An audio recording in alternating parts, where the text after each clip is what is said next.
प्रधानमंत्री नरेंद्र मोदी ने नई दिल्ली में हुए मंत्रिपरिषद की महत्वपूर्ण बैठक को लेकर अहम जानकारी साझा की है। विदेश दौरे से लौटने के बाद प्रधानमंत्री मोदी ने गुरुवार शाम सेवा तीर्थ में मंत्रिपरिषद की बैठक की अध्यक्षता की। इस बैठक में सभी कैबिनेट मंत्री, राज्य मंत्री और स्वतंत्र प्रभार वाले राज्य मंत्री शामिल हुए। खास बात ये रही कि ये साल 2026 की पहली पूर्ण मंत्री परिषद बैठक थी। इससे पहले ऐसी बैठक 4 जून 2025 को आयोजित की गई थी। प्रधानमंत्री मोदी ने सोशल मीडिया मंच एक्स पर पोस्ट करते हुए बताया कि बैठक में ईज ऑफ लिविंग यानी आम लोगों के जीवन में आसान बनाने और ईज ऑफ डूइंग बिजनेस यानी कारोबार को सरल और बेहतर बनाने से जुड़े कई अहम मुद्दों पर विस्तार से चर्चा की गई है।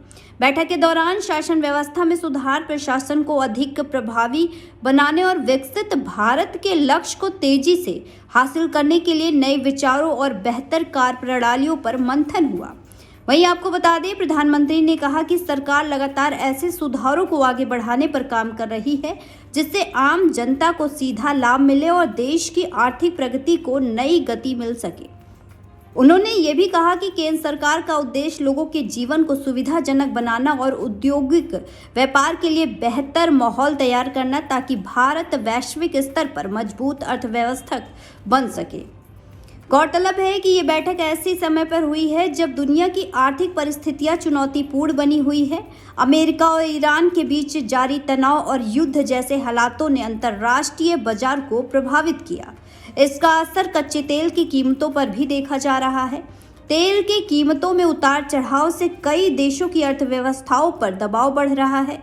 भारत सरकार भी लगातार ईंधन आपूर्ति, महंगाई और ऊर्जा सुरक्षा की स्थिति की समीक्षा कर रही है। इसी बीच प्रधानमंत्री मोदी ने हाल में ही देशवासियों के संशोधनों की समझदारी से उपयोग करने की अपील की थी। उन्होंने लोगों से जहां संभव हो वर्क फ्रॉम होम अपनाने और अधिक से अधिक ऑनलाइन बैठकों की प्राथमिकता देने और ईंधन की बचत करने का आग्रह किया। वहीं आपको बता दें, प्रधानमंत्री ने यह भी कहा कि लोग अनावश्यक विदेश यात्राओं से बचें और कम से कम 1 साल तक सोना खरीदने से परहेज करें, ताकि आर्थिक संतुलन बनाए रखने में मदद मिल सके। विशेषज्ञों का मानना है कि मौजूदा वैश्विक परिस्थितियों को देखते हुए सरकार आने वाले समय में कई बड़े आर्थिक और प्रशासनिक फैसले ले सकती है।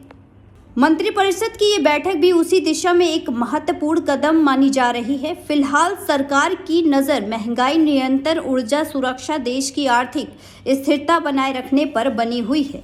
इसके अलावा फाइलों को निपटाने की गति में तेजी लाई गई है। बता दें, 21 मई को 5 मंत्रालयों का नाम लिया गया जहां तेज गति से फाइलों को निपटाया जा रहा है।